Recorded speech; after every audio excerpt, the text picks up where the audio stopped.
and move money around and build this damn wall. This is New Day with Allison Camerata and John Berman. Good morning and welcome to your New Day. Allison is off. Erica Hill joins me. Happy Valentine's Day. We have candy for everybody. You are a giver, John Berman. Sweaty peanut M&Ms. Nothing like it. Nothing says love more than that. I'm going to save that for later. All right. As the president's lawyer, Rudy Giuliani, always says, it's not a crime to lie to the media. What is a crime? Lying to the FBI, the special counsel, and a grand jury. Just ask Paul Manafort. A federal judge just ruled that Trump's former campaign chair intentionally lied about meetings with someone linked to Russian intelligence with whom he shared polling data and conversations about pro-Russia policy. He lied about it even after reaching a plea deal. That plea deal is now off the table. It gets to the bigger question of why. Why have 4 Trump associates lied about contacts with Russians, and what does that mean to the overall Russia investigation? And turning to Capitol Hill, the stage is set this morning for the House and Senate to vote on a bipartisan border deal to avoid another government shutdown. The White House, for its part, signaling President Trump will sign it before the Friday night deadline, even though there is less money in this bill for the border wall than was offered before the shutdown. And the New York Times reporting calls have been made from the White House to at least 2 Fox News hosts, Lou Dobbs and Sean Hannity, in an effort to get them on board and for them to sell the narrative that the president got more than he would have without the shutdown. Joining us now, David Gregory, CNN political analyst, Jeffrey Toobin, CNN's chief legal analyst, and Joe Lockhart, former Clinton White House press secretary. Jeffrey Toobin, I want to start with you on this one because when the judge yesterday was very clear in terms of what they believe Paul Manafort lied about, how it all happened. I mean, just your gut reaction to this. What does this tell us about where Paul Manafort is and where potentially the special counsel is? Well, what I couldn't get out of my head was the picture I saw in court the other day of Paul Manafort, who is physically transformed from the person, the brisk-looking businessman who walked into prison. He is hobbled over. He is walking with a cane. He apparently has gout. He looks disoriented. He is now looking at a likely life sentence in prison. And, you know, putting aside the politics and the, you know, all the larger implications, just the what he has done to his own life by committing these crimes by lying is just extraordinary. And, you know, the real possibility is that Paul Manafort will never be free again. And why did he do it then? Given that situation, why did he lie? And just let's tell people what he did lie about. Interactions and communications with Konstantin Kilimnik, who is this figure who has known ties to Russian intelligence, so says the FBI. Manafort lied about $125,000 in payments for legal bills. He also lied about information material to another probe. We have no idea what that is. That's just hanging out there. But on the interactions and communications with Konstantin Kilimnik, again, a man with ties to Russian intelligence, about conversations about Russia policy, and we know that the Mueller team says this was central, part of the core of the Russia investigation. There are 2 main possibilities for why he lied about the Kilimnik. One is that he was trying to ingratiate himself with Kilimnik and the Russia world so he could get more business, that it was just about greed. The other possibility, and more provocatively as far as the Mueller case is concerned, was he lying because he was colluding? He was saying to a Russian emissary, here is this polling data, use it to help Donald Trump get elected president. And that, you know, this now famous August 2nd, 2016 meeting at the Cigar Club in New York, were they basically trying to get Donald Trump elected president so that the sanctions could be lifted and, you know, Russia would win and Trump would win? And there's a great, you know, John kind of put some of this together this morning. We're going to put up just the list of dates here as we tick through. So you mentioned August 2nd, but if we go back just a couple of weeks from them, right? So if we're looking at July 26th, just looking at this timeline here, July 22nd, rather, so the WikiLeaks release of those 20,000 hacked emails. Then you have, obviously, prosecutors talking about what happened here with Roger Stone, the attempts to an official directed to contact Roger Stone about additional releases. On July 25th, 3 days later, the FBI announcing it's launched an investigation into that DNC hack. On the 27th, Donald Trump, tough to forget this moment. Russia, if you're listening, right? Hey, if you're listening, how about those emails? And then on August 2nd, again, here is this meeting in the cigar bar. And David, when you look at the sum of all of that over the span of a couple of weeks, it certainly raises questions on paper. Well, there's no question. And Russia had interests. They wanted Donald Trump to be president. Vladimir Putin didn't like Hillary Clinton, still doesn't like Hillary Clinton. And we know from that chronology that the Trump campaign was open for business. You know, hey, go find her emails. We'll take any opposition research from wherever it comes. And then you have the very tangible item of Russia wanting those sanctions lifted because of their actions in Ukraine. Did they have a friendly ear in the Trump campaign? And they had someone in Paul Manafort who had very close ties, who had worked in Ukraine for Russia-aligned politicians. So it's all so close. And then Manafort lying about it. So this, as the prosecutor said in court yesterday, this goes to the very core of what this investigation is about. Was there actual cooperation between the Trump campaign and Russia? And again, if we're talking about the timing here, on July 27th, right in the middle of that time frame, Paul Manafort gave an interview to Norah O'Donnell where he was asked about the president's possible or alleged contacts with the Russians. Just listen to how he answers. So to be clear, Mr. Trump has no financial relationships with any Russian oligarchs. That's what he said. That's what I said. That's obviously what our position is. Well, it's so bold. Yeah. That was so bold. And so clear. And so clear. Joe, and then a week and a half later, he walks into a meeting at the cigar bar with someone with connections to Russian intelligence. Yeah, I think we're all trying to figure out the motives here without all of the facts. Right. So we're forced to speculate. And I think Jeffrey laid out the two possibilities. If it was just about him trying to get business, remember, this isn't about him lying. It's about lying a second time. After he'd had a deal, after the special counsel had said, I'll give you some consideration. You may not have to spend the rest of your life in jail if you now tell the truth.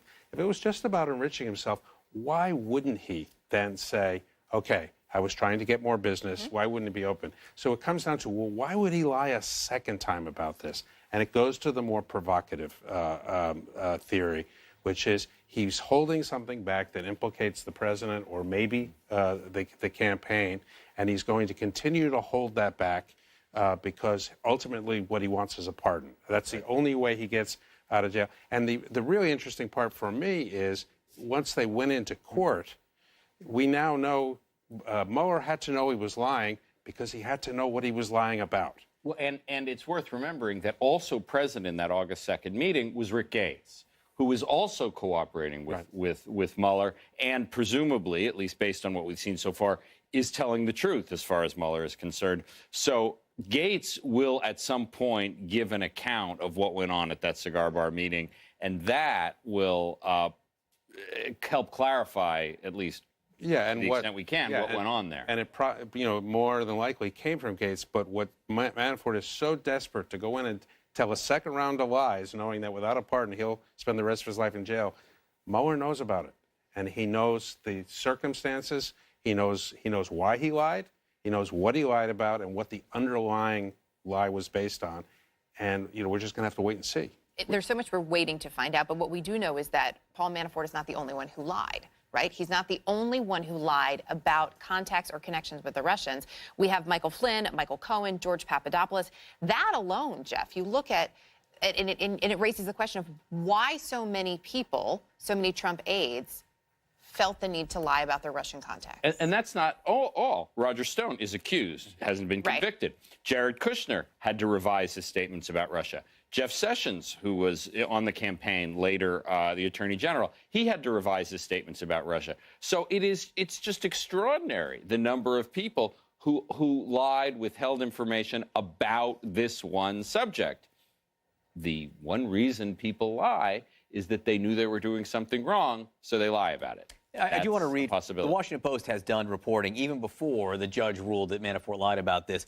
The Washington Post had done some reporting about this meeting, what went on behind closed doors. And let me just read you some of that reporting. It was at that meeting that prosecutors believe Manafort and Kilimnik may have exchanged key information relevant to Russia and Trump's presidential bid. One subject the men discussed was the proposed resolution of the conflict over Ukraine, an issue of great interest to the Russian government. And this is a key piece of information here, because this is also what Michael Flynn was talking to the Russian ambassador about. This was top of mind for Russia, where they thought they had a friendly ear to get these sanctions lifted. So this is something very tangible that the Russians wanted, that where they thought they had allies. And I think there's a larger point, the lying, the fact that there's accumulating evidence here about cooperation, or at least connection to Russia, and about critical things that Russia cared about between Trump officials and Russian officials, when we have a president of the United States who is saying on a near daily basis, this is all made up, that it's all a hoax, that it's all make-believe.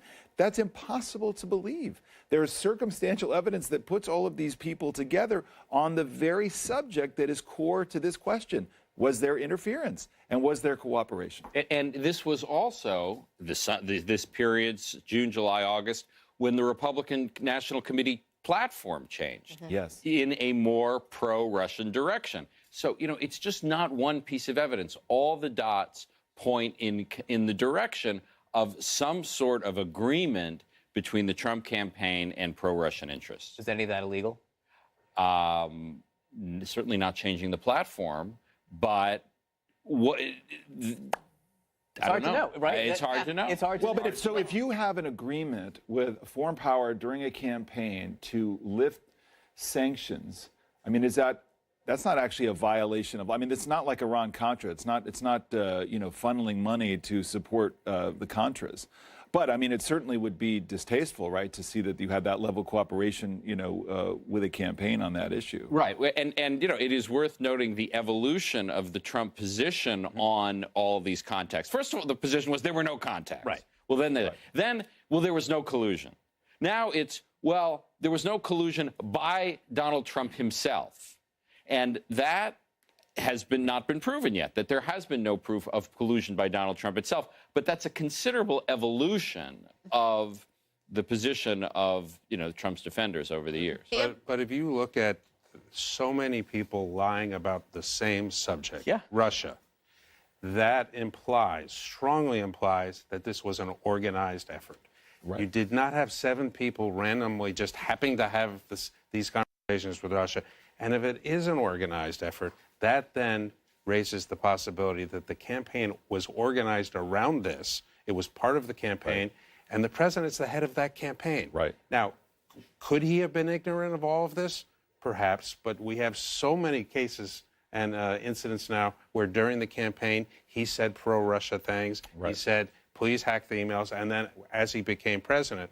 So I think it is really significant. If you look at any one of these people and say they lied, you could think, oh, they just told a lie. But when you have 7, 8, 9 people lying about the same thing, that feels like organized crime. Right. And he was also, during this period, negotiating to build a tower in Moscow. Mm-hmm. I mean, that gives a financial motive as well as a political motive to ingratiate himself with the Russians. And this is going to be a big area for House Democrats, right? They want to really keep pushing on the idea of some kind of financial relationship between the Trump business and Russia. And so, but I agree with you. I mean, this is a point of either did the candidate know, or should he have known? How do you insulate yourself from something building? All right, guys, stand by, if you will, for a moment here, because we are getting some fresh sound.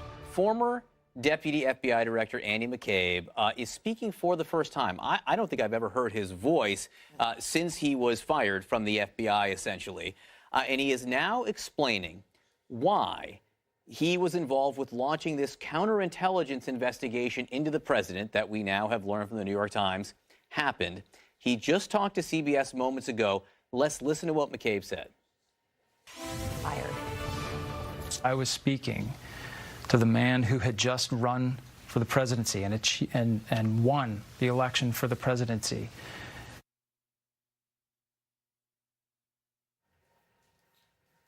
Okay, so that in and of itself, perhaps not satisfying for an explanation there. But what I understand he told Scott Pelley was that he feared, after Comey was gone, that he would be fired in order to, again, stop various investigations into Russia. So before he left, in the control room, who's heard more of this interview, you can correct me if I'm wrong, McCabe, before he thought he was going to be fired just after Comey was, McCabe wanted to make sure that things had begun. Things were starting to make sure that an investigation would continue. It makes sense because just in the nature of the bureaucracy, once you start an investigation, it's hard to stop it even if individuals leave.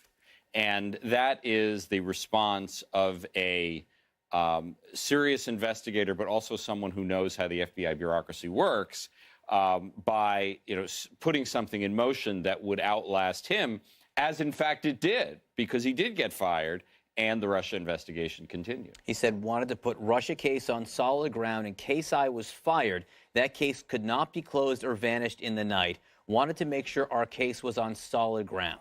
And noting, too, of course, when Scott asked him, how long was it after that you decided to start the obstruction, the counterintel investigation, it's very clear it was the next day for those exact reasons. Well, it's clear that it was his view and the view of many that the president fired Comey because, to listen to the president, he didn't like how the Russia investigation was going.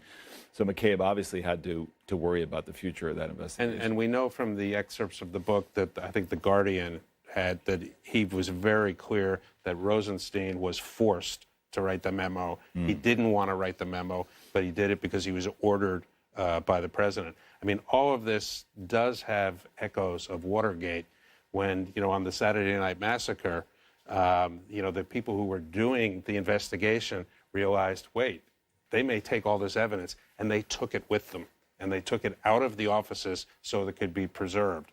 You look at what they've done, and now you hear from McCabe, you've heard from Comey, we'll eventually hear from Rosenstein, as he leaves the Department of Justice. And I think you're going to find, similar efforts to shut this down. But do you think, then, that this gives some fodder to those who have argued this was all a setup by Andy McCabe and James Comey to get a special counsel here? McCabe is saying he did this to make sure that an investigation continued. He was the impetus here. Well, that's because he thought he saw that there might be crimes and there might be counterintelligence issues. The Russian influence was so significant that he thought an investigation was merited. Now, you can argue that that was something. Yes, it is true that it was McCabe who apparently initiated the formal investigation. But the question is, were his motives legitimate? That is, law enforcement, counterintelligence based. Or was it somehow political? Remember, the thing that the president has always been saying is that McCabe's wife was running for the state senate in Virginia as a Democrat, supported by Terry McAuliffe, who's allied with Hillary Clinton. That's been part of the bill of particulars against McCabe from the very beginning. It doesn't seem terribly credible to me, but it's important to put it out there because that's what the president says. Also, just remember, this piece of it, too, is going to be so important that we're unlikely to see an obstruction charge. But if, as part of a final report, Mueller were to make a case that the president obstructed justice, and that would be in a report to Congress, it'd be very interesting to see how, likely incoming Attorney General Bill Barr views all of this, and whether he, as someone, with a lot of experience and integrity, says this was clearly interference in an investigation. That's a very good curtain raiser to the rest of this week and maybe next week when we will have a new Attorney General and what he will do with this case. Stand by for that discussion. David, Jeffrey, Joe, thank you for helping us understand this news that we just got during that last segment. So will President Trump sign a spending bill with limited border security money? Will he do so to prevent another government shutdown? A Republican who was on the negotiating team of this deal joins us next. On CNN. The Senate and House are expected to pass a bipartisan spending bill today to fund the government and allocate about $1.4 billion for border security fencing. White House officials tell CNN President Trump is expected to sign the bill, even though it does not give any money for a wall per se, and it's much less money that he'd been calling for before. Joining us now is Republican Senator Shelley Moore Capito. She was one of 17 lawmakers selected to negotiate a bipartisan deal. Congratulations on producing something in a moment of bipartisanship. I think we should always note that in this day and age. Make your best case to your colleagues, some of whom may be on the fence here, no pun intended, that this is a deal worth supporting. Well, I think first in terms of the wall, I think it's significant. It's 55 new miles of wall.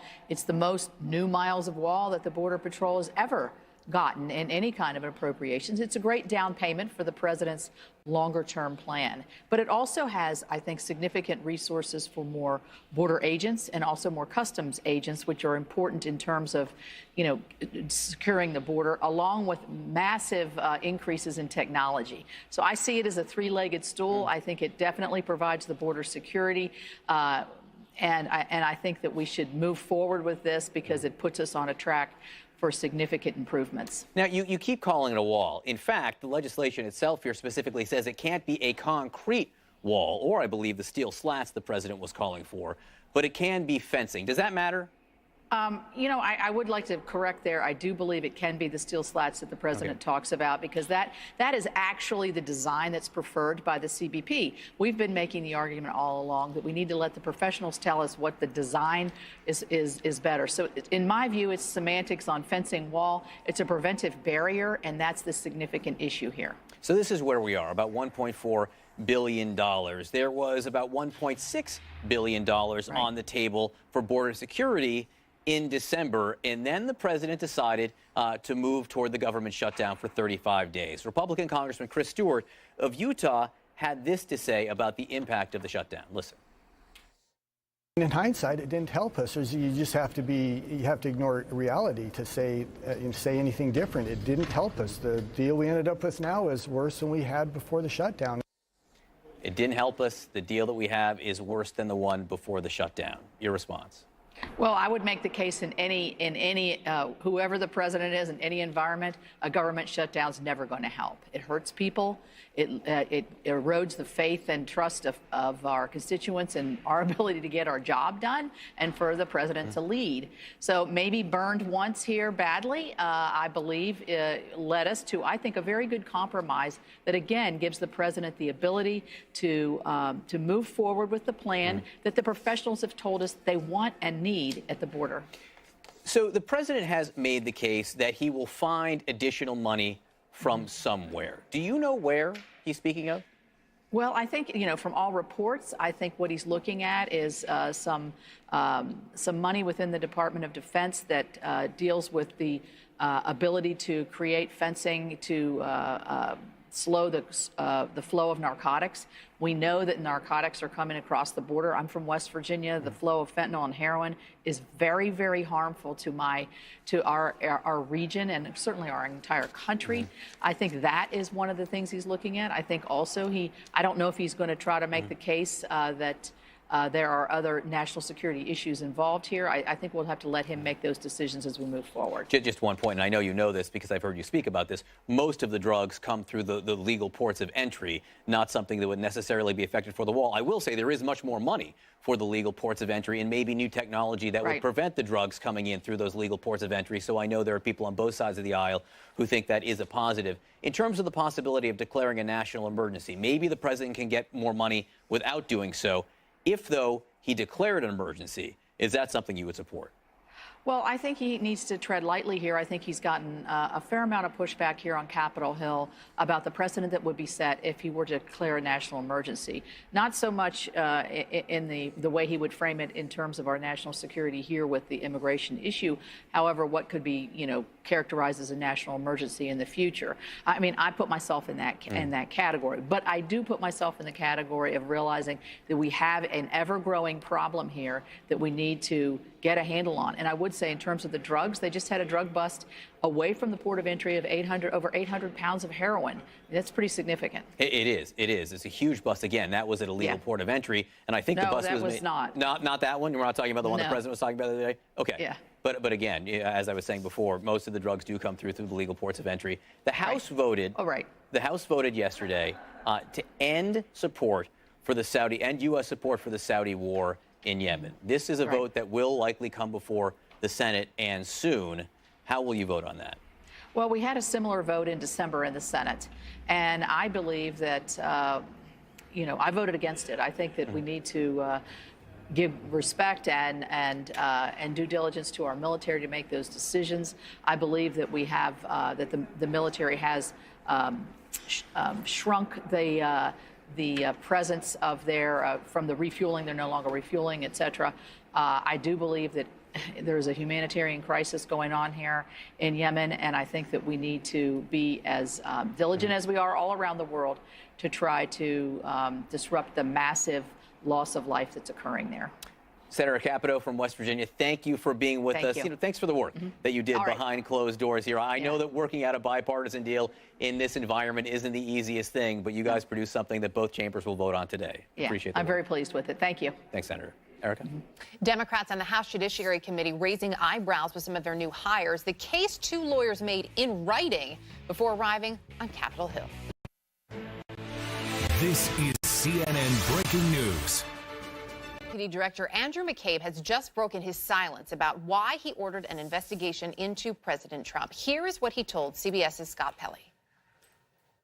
I was speaking to the man who had just run for the presidency and won the election for the presidency, and who might have done so with the aid of the government of Russia, our most formidable adversary on the world stage.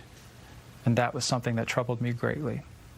How long was it after that you decided to start the obstruction of justice and counterintelligence investigations involving the president? I think the next day I met with the team investigating the Russia cases, and I asked the team to go back and conduct an assessment to determine where are we with these efforts and what steps do we need to take going forward. I was very concerned that I was able to put the Russia case on absolutely solid ground in an indelible fashion, that were I removed quickly or reassigned or fired, that the case could not be closed or vanish in the night without a trace. I wanted to make sure that our case was on solid ground, and if somebody came in behind me and closed it and tried to walk away from it, they would not be able to do that without creating a record of why they'd made that decision. Joining us now, Democratic Congresswoman Debbie Mucarsel-Powell of Florida, who is a member of the House Judiciary Committee. I know that you were just able to listen to that sound, which, again, CBS just released. The fact that Andy McCabe said he was very concerned and, in his words, wanted the Russia case on absolutely solid ground so that it couldn't vanish without a trace. What's your reaction? Good morning, Erica. You know, it's not surprising to me that day after day we keep getting more and more information as to allegations of corruption by this administration, ethics complaints, and Russian meddling in our 2016 election. So it doesn't surprise me. I can tell you that we are now performing what we were elected to do here in Congress, which is our job of oversight. That's our constitutional duty, especially sitting in the Judiciary Committee. And we are taking all of this information very seriously. But at this point, all I can tell you is, you know, I just heard that soundbite right now, is that we are trying to get all the facts and then take action and do whatever we need to do as we get all that information in. As you look into that, too, we're also learning in that interview, Scott Pelley telling us that there were meetings, according to Andrew McCabe, at the DOJ about the 25th Amendment, about removing the president, that cabinet members were not specifically asked whether they would vote for or against removing the president, but there was speculation. And he also went on to say that we had heard about Deputy Attorney General Rod Rosenstein and conversations about possibly wearing a wire. Of course, that was then said to be a sarcastic remark, that it didn't happen.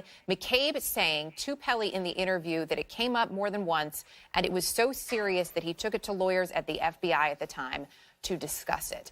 There's a lot in there as well. Yes, and Erica, I can tell you that I don't have any of those details right now in front of me, so I really can't comment on it. But being a member of the Judiciary Committee, we are staffing. We're getting the appropriate staff. You may have heard that we've hired two of the most eminent lawyers that investigate corruption, ethics, obstruction, Erkey, and I have the names here because I always forget, Barry Burke and Norm Eisen. So we are getting ready. We have several meetings coming up to see who we need to bring in for hearings. We are going to bring back Whitaker for an additional hearing. So we're trying to get all the facts. That's as much as I can say right now with the information that I have. Well, in terms of those hires that you just mentioned, of course. This is CNN Breaking News. If we look at part of what was written up, this really made a lot of people sit up and pay attention because of what they wrote specifically, noting, I'm going to call this up here, this is PS03 for our folks in the control room. Our review of the facts and the law leads us to the view that the president likely obstructed justice, a conclusion even more strongly supported by the evidence now than it was last fall. It is impossible to ignore those words as you're bringing on these attorneys. So what specifically are you hoping that they focus on? And is there going to be more talk of impeachment proceedings? Look, we saw what happened over the past 2 years. Republicans had absolutely no oversight. They were providing no checks and balances to this administration. We are now in the majority. Democrats are sitting in, a lot of us are sitting in the Judiciary Committee, so we are taking our jobs extremely seriously. The hires of these attorneys are just showing that we are getting the staff that we need as we proceed in the next year or so, as we get hopefully the Mueller investigation. Once that is completed, we'll get all those facts to the Judiciary Committee. So at this point, it's just making sure that we have the resources that we need to perform the oversight duties that we were elected to do. I also want to get your take. Of course, today is a somber anniversary for folks in Parkland and, frankly, around the country as they look at what happened a year ago today. 17 lives cut short. This is a district that's not very far from your own, of course. We know yesterday the background checks bill, that was an important step forward for you. I know how important this is to you personally as well. Where are your thoughts on this day? I can tell you that yesterday we felt the Parkland families with us. We had a huge group of moms demand action there the entire day. It took 10 hours for us to be able to pass H.R. 8, the universal background check, through committee because the Republicans in our committee were making it very difficult. They were using all sorts of delay tactics to make it very difficult for us to pass through the committee. And we were very determined that on the eve of this day, of this very difficult day in Parkland, that we were going to get that done. And we did. And there were many tears. Lucy McBath and I really felt that we had done our part and kept our promises, that we were not going to stop until we passed common sense gun reform. This was done for the parents in Parkland.